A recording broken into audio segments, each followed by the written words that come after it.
That's great news. You know, I think we're watching a batch of some pretty heavy rain moving into the city right now, into downtown Sacramento.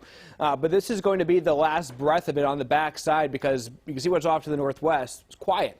And therefore, quiet weather will make its way in from northwest to southeast this evening into tonight. I'm hopeful that by midnight tonight, most locations will be fairly dry, at least with the new rainfall. Of course, some areas will still see some runoff and some rising rivers and streams. But here's what's going on, though, on the first alert Doppler radar. You can see it's still tapping into the moisture coming in off of the Pacific. So that's been feeding in all the rain that we've been seeing across the valley today. It's been coming down steady in the foothills as well, heavy at times, too. Here's the band I'm talking about right here. It's moving right into the downtown Sacramento area.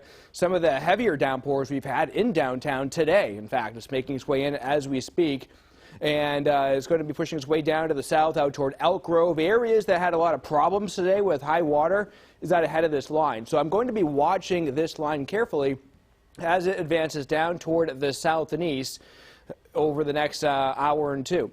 Along Highway 50, we're still seeing some steady rainfall here. I know there's been a lot of reports of flooding and some evacuations that have been in place associated with that. And to the north, along Auburn and along I-80, seeing some rainfall heavy at times all the way to the north into Grass Valley. But then the snow level is starting to drop too. So if you head up along I-80 to the higher passes, that's where we're seeing the snowfall at the moment.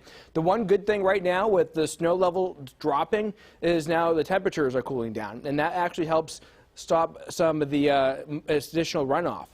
Slows it down, so that's a good thing. But once all of this rain continues pushing its way down to the south, and it will this evening, then we will see a lot of the rivers and streams start to crest and then start to subside and going into tomorrow. So that's a good thing there. Some of the larger streams in the valley will take a little bit longer as all that water from the foothills and from the Sierra make their way down into the valley. Sometimes you get that delayed river crest. In some cases on Monday, we'll see that.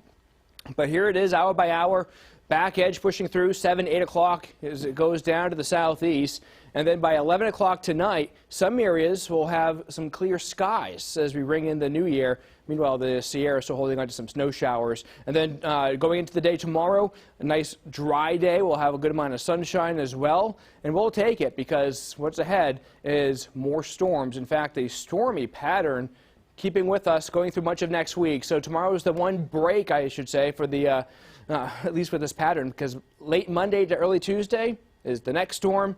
And then I have another one Wednesday into Thursday. This one looks to be more of a heavy rainmaker also for the valley. That's something we'll be watching very carefully in the days ahead. Adrian?